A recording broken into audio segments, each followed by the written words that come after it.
Like many movies, they confront the reality that the American dream isn't really possible anymore in different ways out there, which we'll get into a little bit more. The whole American dream is about the idea that our forefathers set out to create a country in which we would be free to pursue our own happiness, that if we didn't have the ruling overlords of a king or such, that we could be free to pursue our own happiness. And of course, a day like today is where we celebrate and remember those who gave their lives to allow the rest of us to have the freedom to pursue such cause. The problem, though, is that pursuit is much harder than any of us ever imagined it would be. Now, I wish I could do magic tricks, because so many of the illustrations I have in my mind would work better if I could just do magic. And so Pastor Chris said I should probably use a laundry basket, because in his house it's magical. He says he puts dirty clothes in it and they disappear and show back up in his dresser clean. So I don't know if this will do any other magic tricks for me, but I'm going to use it this morning to illustrate, if you will, each of us inside of us has a container in which we seek to put things in. And the idea is, if you could ever fill this container up, the end result is you would be satisfied, you'd be complete, you'd be happy once and for all. And so the question is what can you put in here to significantly fill it up? And it's interesting, no matter where you go in the world, we have a narrative which will tell you what you can put in here to find that sense of happiness. If you fill it up with this method, that will work. And so in traditional cultures, the way that you fill this up is by fulfilling your role in society, fulfilling your role in the family, or fulfilling your role for your country. Now, this was very true in America many years ago, that the idea was that you were a good boy or girl, or if you were a good husband or wife or mother or father, whatever it may be, if you did that and excelled at that would be fulfilling, and that you would find happiness in being able to do that. Or perhaps if you were to serve your country in some way, and you were to give your life to your country, or give your life in service to your country, you would find that sense of fulfillment for duty, honor, country. By fulfilling up that role, that you would then find that fulfillment. This was very popular in America back in the 50s, still very popular in other very traditional cultures. Even communist countries will promote the narrative that if you do your duty for the motherland, that will lead you to the happiness. Collectively as a society, we can all be full if we all do our part, is sort of one of the mantras that you'd have in other parts of the world. Somewhere in the 60s or so, it seems like there was a cultural revolution. Part of this cultural revolution in our own country was to move away from the traditional mindset of how you fill this bin up in our lives. And the idea became that if you're going to fill this up, you can't do it in a traditional role. You can't do it by fulfilling a traditional role of everything society has been telling you, or by simply duty, honor, country. Rather, you need to go figure out who you are. Everybody's path is different. The way that you're going to fill this up is different for everybody. And this might start beginning to sound like, yeah, I think that's really how you fill this up. And that's more popular in our own culture now, that you need to find your own pursuit to fill this up, your own method, because it's different for everybody. What will fill up your life and fill up your life is different than what will fill up my life. And so we each need to be free to pursue our own pursuits to find that sense of happiness in our own life. The problem, though, is none of them work at all.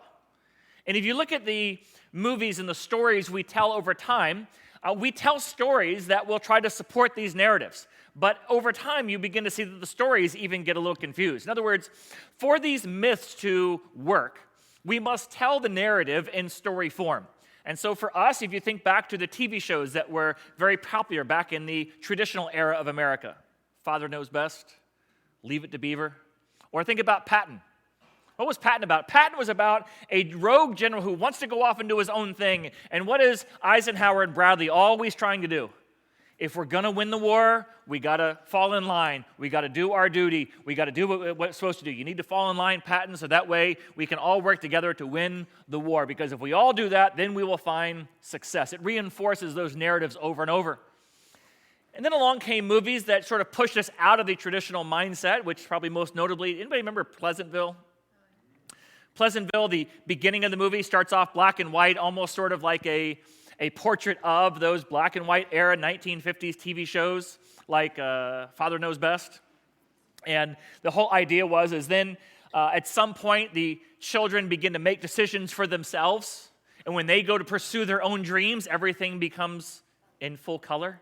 That if you want to add true color to your life, if you truly want to find fulfillment in your life, you need to break out of the traditional roles and do your own thing.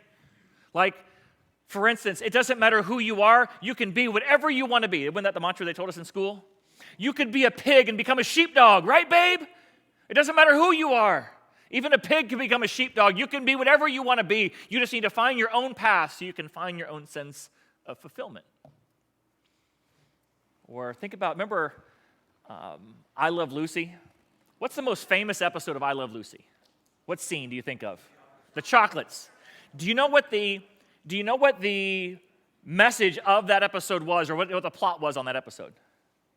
Lucy and Ricky are having a conversation about who has it more difficult, the stay-at-home mom or the at-work husband.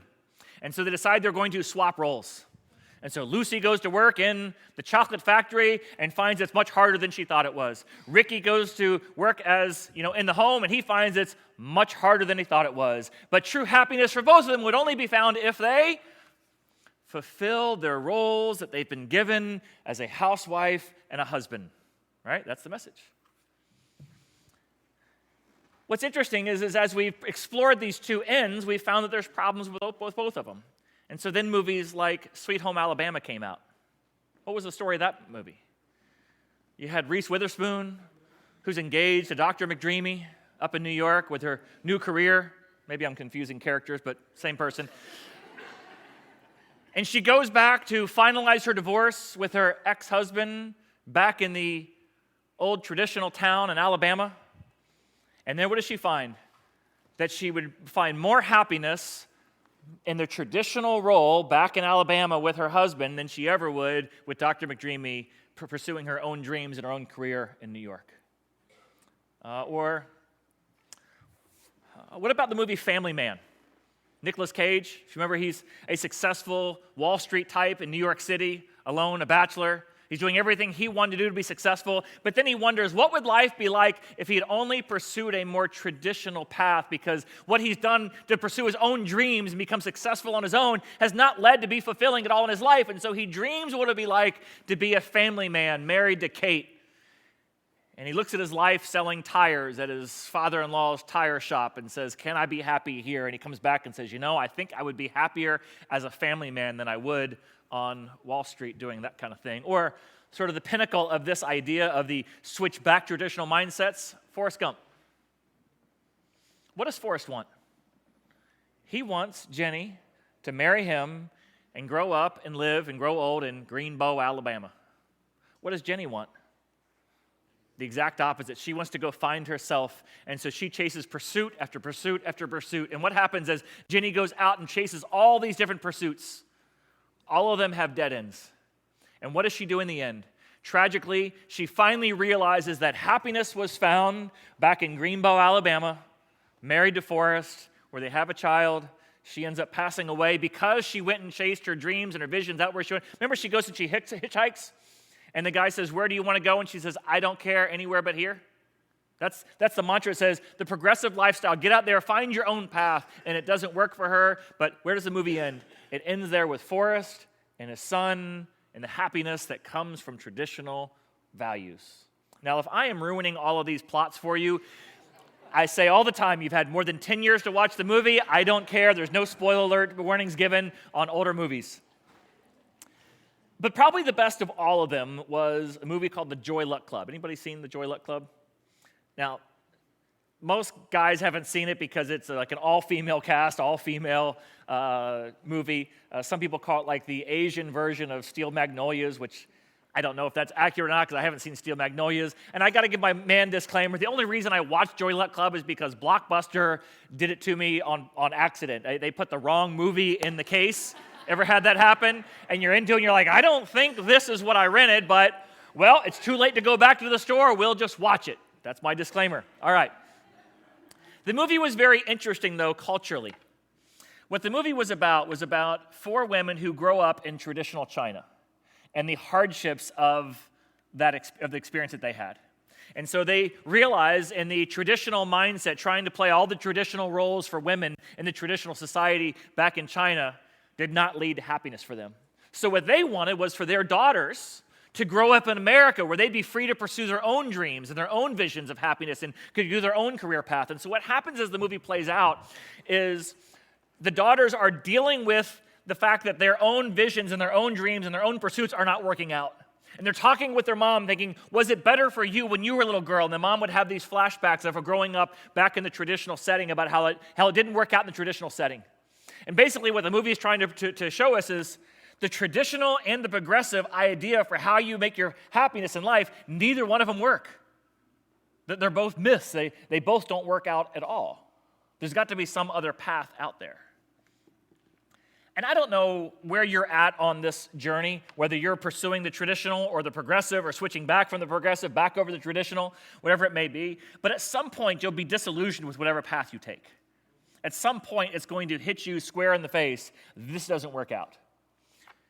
You're told from the youngest of age, you pursue academics, and if you work hard in school, you can do whatever you want to do. It'll open up all the doors for you, and you can chase after your dreams. And so some of you go the military route, and you first maybe want to go in as an officer, but the recruiter says we don't have any positions open for you, so just go ahead and enlist now, and don't you worry. As hardworking as you are, I'm sure you'll become an officer in no time.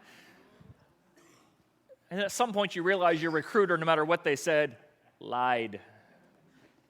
If you go the college route, maybe you don't get into the college of your choice. So you wonder, are my hopes and dreams for future ever going to be dashed? Or maybe you do, even worse, only to find that when you graduate, there's not that perfect job out there that has the salary that your parents have with the benefits that your parents have waiting for you the first year out of college. But instead you have some entry-level position where you got to grind. And it's not quite what you thought it was going to be, and it was going to be a lot harder. This path to success was a lot harder than you thought it was.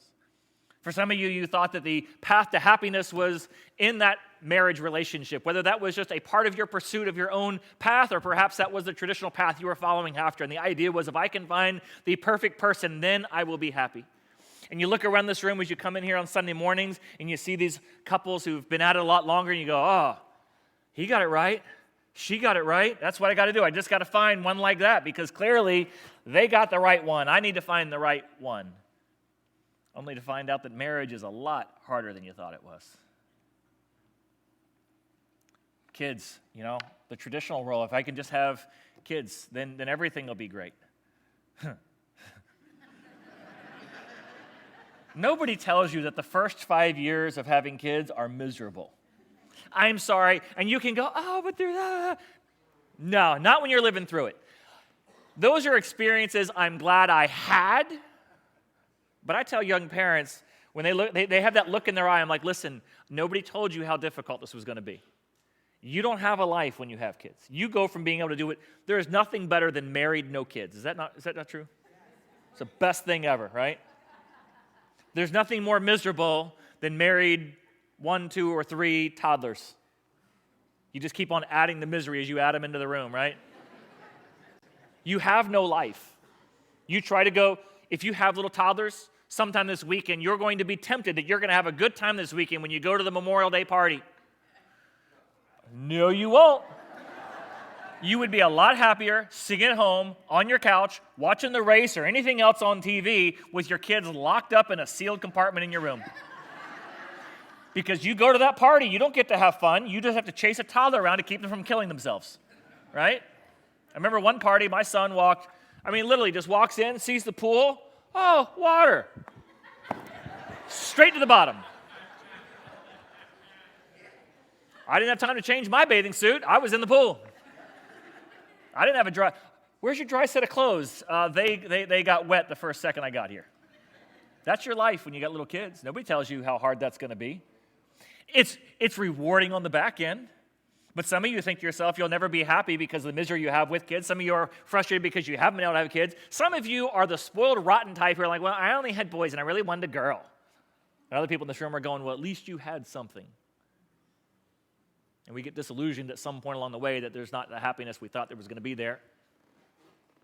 Others of you are thinking, well, if I had the perfect house, I'll be happy. The perfect house, right? Can you ever get the perfect house? It seems like it is never big enough or pretty enough to satisfy the both of you, right? It just never will be. You'll go over to a friend's house, and as soon as you walk up and your wife says, oh, I love what they've done with their flowers. already you know you're not going to have a free Saturday the rest of the summer. That's it.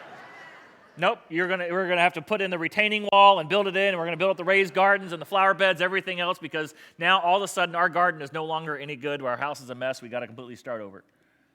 For some of you, your happiness is going to be found, I'd be able to fill this bucket up if I could fill it up with fish.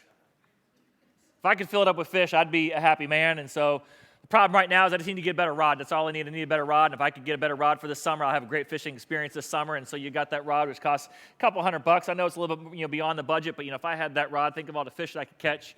Then you get that rod and you look out there and you see a guy in a kayak and you think to yourself, wow, I bet there's more fish out there beyond what I can get from the shore. So if I just had that kayak, I need that kayak that you can pedal. That's only about $1,000 or so. I'll get one of those. And you get out there and you realize that you can get a lot further out if you just had a little trolling motor on this. You with the trolling motor, and then you go from the trolling motor wanting to have a bass boat with kind of glitter on the bottom, because that'd be all better. But the problem is once you get the bass boat with the glitter on the bottom, well, now you got to go to all these public boat ramps and deal with all the craziness that goes on at those places. People don't have back the trailer down in the water like an adult.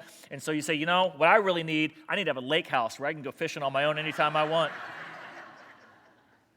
And when you get the lake house, you know what happens?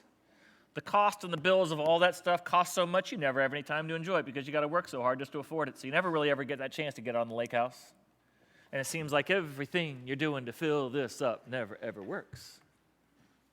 And then you wonder, well, who does it work for?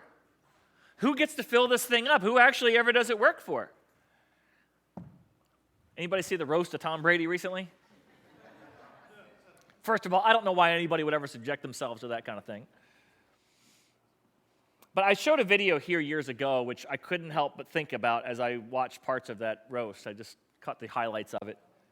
He sat there and they made fun of him over the fact that he no longer has his athletic talent. He's a retired. No matter how successful he was, he's now a has-been.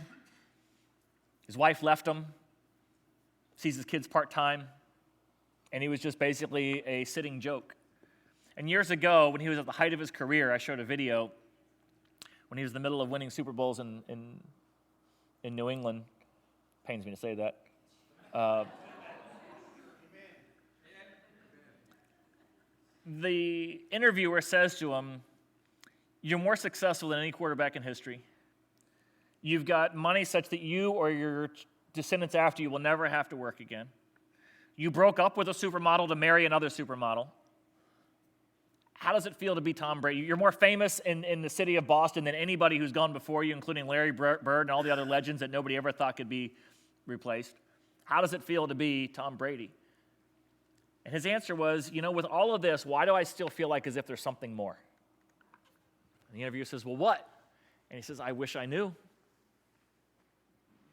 I can't help but think, I don't know. I just can't help but think, is that why he left New England to pursue to see, can I win a championship in another town? Yes, I did. I did. And where does it leave you? You're sitting on stage, the butt of jokes. Even the guy who has, I'm sorry, as much as it pains me to say it, is there anybody who could possibly be more successful at filling up the bucket than that guy? Really? If that guy didn't fill it up with all his accomplishments, what's that leave the rest of us? It's not going to work. And then you come into church and the pastor says, let's open up now to Philippians chapter 4, verse 4, where Paul says, rejoice always. And I will say it again, rejoice. Yeah. I don't think you live in the real world, Steve. I don't think you understand what it's like out here. You don't understand, my bucket's not full. I don't have a lot to rejoice in. Somebody just dumped it out. I just got back from the funeral. The divorce attorney told me how much it was going to cost. I'm not getting the raise. I'm not getting the promotion. I'm going to lose the house. They just dumped out everything that was in the bucket. And I just watched Tom Brady with his full bucket, and he ain't happy either. And now you're going to come in here and tell me to rejoice always? Let me begin by telling you the problem with chapter 4 of Philippians. By the way, it is one of the best chapters you'll ever read in the Bible. It is one of the great ones. It is the chapter of mental health, Philippians chapter 4. The problem, though, is it also contains the highest concentration of verses that are taken out of context. We love to pull verses out of here and put it up over top of locker rooms. We put them up on quilts. We love to put them as screensavers. You put them on our dashboard. right? We love to quote them out of context. Oh, God says you got to rejoice. Just rejoice in all things. I'll say it again, rejoice, right? Let's sing that song. Come on, kids. It seems like as if life's a little more complicated than the kids' song, rejoice in the Lord always again. Any with me? If you grew up in Sunday school, rejoice in the Lord always again, I say rejoice. Rejoice in the Lord always again, I say rejoice. Rejoice, rejoice. That's the whole song. I just taught it to you. That's fun to sing as kids, but at some point you realize that's just not possible with the way life is. But let's put the verse back in context. Later on in chapter 4, I'm going to teach a whole message on verses 11 and 12. But in the context where he says, just in the chapter, he ends off this little section by saying, I'm not saying this because I'm in need, for I've learned to be content whatever the circumstances. I know what it is to be in need. I know what it is to have plenty, for I've learned the secret of being content in any and every situation, whether well-fed, living in plenty, or living in want. What he's saying, listen, I've been there. I've tried to fill this thing up. I've had it filled up, and I've had it dumped out. But I've learned, the two key words in this section are learned and secret. Well, it must be a secret because it seems like nobody knows how to fill this thing up, right? Seems like no matter what we put in it, the magic trick I want to do is be able to put all that stuff in there and have it keep on, being empty. And I realized first service that there actually is a hole in the stage back here where our equipment is, and I probably could have pulled that off if I had thought about it a little bit better. And I'm like, dang it. 10 years from now, I hope you forget this message. Maybe I'll re-preach it and do the actual magic trick. And I'll just keep dropping stuff in there. I could put an old fishing pole down in there, everything. I could have Jonathan underneath just pulling the fishing rod down, Well, Paul, it must be a secret. Could you share it with me? He says, yes, I'm trying to share it with you. This whole letter is about me trying to share with you this secret. If you go back to chapter 1, he says, I'm writing you, and every time I think about you, I have joy. And I'm writing you with a joyful heart. He mentions the word joy 11 times in this book.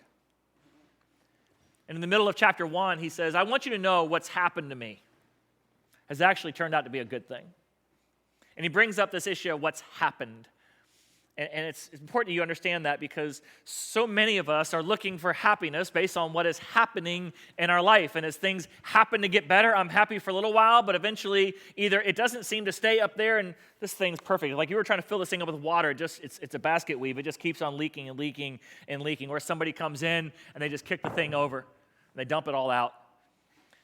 Well, Paul's in the middle of a season where you would think it should all have been dumped out. He had this calling from God. Wouldn't it be amazing to have Jesus tell you exactly what he wants you to do? Paul, I want you to take the gospel to the entire world. My disciples, the guys I led, they're struggling to get out of the city. They haven't even got out of the county yet. So I need somebody who will really take me serious when I said go into all the earth, and they won't listen. So will you do it for me? Sure will, Jesus. I'll do it. And halfway along the journey, he gets thrown in jail, and he's going to go before Caesar, where Caesar's either going to have him executed or have him released. But either way, he's got to spend several years in jail along the way. No, God, you were going to fill my bucket up because I was going to be your guy to take things to the world, and now I'm in jail. And Paul says, I realize what has happened has actually turned out for the good because it's opening up opportunities here in jail I never would have had otherwise. Not to mention the fact that Paul had the opportunity while he was in jail to write several letters.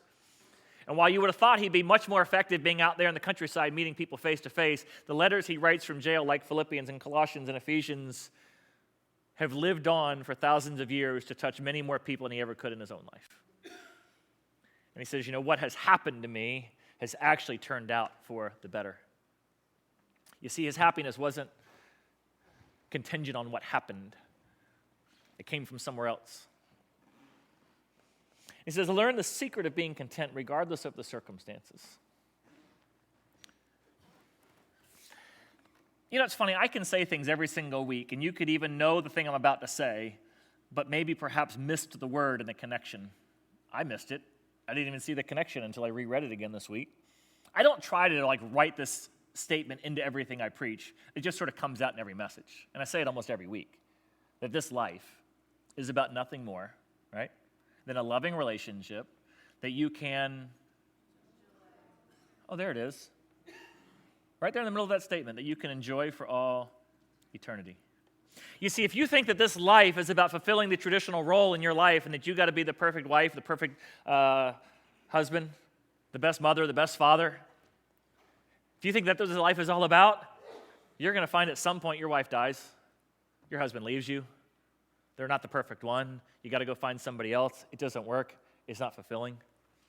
If you think that this life is about going out pursuing your dreams and becoming yourself and finding the career that you really want to do, and you can do anything if you put your mind to, and you can find that success somewhere in life, and you're going to fill it up that way, eventually somebody knocks that over, the business fails, the dream never happens, you don't get into the school, eventually that doesn't work either.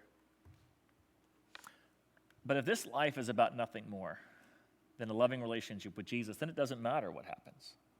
You see, Paul is in the middle of, he's on death row. And for him, there's only two ways this is going to go. Either he's executed or he's released. There's no, we're going to, extend your sentence out for 10 years. Rome didn't work like that. They didn't want to have they were not going to be paying for people to stay in jail for a long time. Either you belong in society or you don't. And if you don't, we got a simple solution for that that's pretty cheap. We execute you, right? This whole idea of rehabilitation or punitive, punishment over time, no, they didn't believe in that. You wait trial, and then they execute you, or they let you go. So Paul's waiting to have one of those two things happen. And what would you think the question is everybody's asking him while he's in this moment? People come to visit him all the time. What do you think they're always asking? What do you think is going to happen? Right? Anybody who's has a court case coming up? What do you think is going to happen? I think you're going to get executed. Think you're going to get off? What do you think is going to happen? You know what Paul's answer always was? I don't know. I don't care. Sincerely, I don't know. I don't care. He answers it for us over in chapter 1. In the middle of that whole thing where he says, what's happened to me, and I'm writing you with joy, and I just want you to know that, I just still have this joy. I want you to have this same joy. That's all in chapter 1. In the middle of that, he answers the question about what's going to happen. He says, I don't know. I'm either going to get executed or released. But for me, it doesn't matter. Why? It says in verse 21 of chapter 1, because for me to live is Christ, to die is gain. What is he saying? For me to live is the same thing life is always about. For me to live is about my loving relationship with Jesus Christ. For me to die, then I get to enjoy that relationship for all eternity face to face. You see, for me, this life's about nothing more than my loving relationship with him. So whether I get to live and get to continue on pursuing the mission that God called me to do, well, great. I get to enjoy my relationship with God, develop it, build it, gain more crowns of righteousness, more rewards in heaven for the long term, whatever that may be. I get to continue doing that and continue to deepen and develop my loving relationship with God, something I only have a unique opportunity to do while I'm here on this earth. Because once this life is ended, I face judgment for everything that I've done. I'm either rewarded or I'm punished or I missed out or I gain. And I can't wait for that to happen because I know I'm doing pretty good on that scale. And so I look forward to the day when I get to meet him finally face to face once again, and I get to experience and enjoy all those things that await for me in heaven. So Paul, how can you be happy regardless of your circumstances? He says, because I've learned that it doesn't matter what my circumstance is, I can still have a loving relationship with God in spite of my circumstances or because of my circumstances. And at the end of all things, I get to enjoy that relationship with him for all eternity. That's what this life's all about. I'm going to finish out with a quote. I think this dates back to the Easter before my wife had passed away back in 2012. I think is when I read this quote. And this was a quote that launched me on a journey to ultimately conclude and realize what this life is all about. This is sort of a long version of it that I've sort of succinctly put down for what I say every week about how this life's about nothing more, loving relationship with Jesus Christ and joyful eternity. The long version, and I can't remember who wrote this, it says simply this: the greatest challenge in life is to cultivate such a deep and satisfying relationship with God that you can rest in him. I think we talked about rest last week, the shalom, that you can have rest in him. Whether living or dying, comfortable or miserable, to be able to cultivate that unshakable confidence that God himself is better than anything this life can give us or death can take away from us. This is the faith that the writers of the New Testament talk about. This is the faith that Paul is talking about. That you could cultivate such a deep and satisfying relationship with Jesus Christ. That it doesn't matter what happens in this life. That you'll be able to enjoy any circumstance. Because either this is something where I can enjoy all the blessings that God has given me, or it's something that gives me the opportunity to display my love for God only to enjoy blessings in the life after. But it doesn't matter what happens, because happiness in my life is not dependent on what happens. The joy, rather, that I have is because of the perspective I realize this life is not all there is. And this life is about my relationship with him. And therefore, it doesn't matter what happens. It doesn't matter what school I get into. It doesn't matter what career I pursue. I can do any of those things and still cultivate a loving relationship with Jesus Christ. That 1,000,000 years from now, 1,000 years from now, 100 years from now is going to be the only thing that matters anyway. And I'll be able to enjoy that for all eternity. As you think about that, let's close in prayer. Father, for some of us in here, it's a great comfort to realize that the failed dreams and struggling pursuits that we are now going after in the end aren't really what this life is all about. And furthermore, Father, forgive us for blaming you for our life not turning out like we wanted it to. Forgive us for thinking, Lord, that it was your job, your responsibility to fulfill our dream or our method of happiness pursuits. And help us realize this morning that this life will only find happiness. This life we can only find joy in our pursuit of a relationship with you. Something that this life can't give us and death can't take away from us. It can't be earned or bought. It's simply the relationship that awaits each and every one of us, Lord. May we humbly recognize that today and pursue that each day. And in Jesus' name we pray. Amen.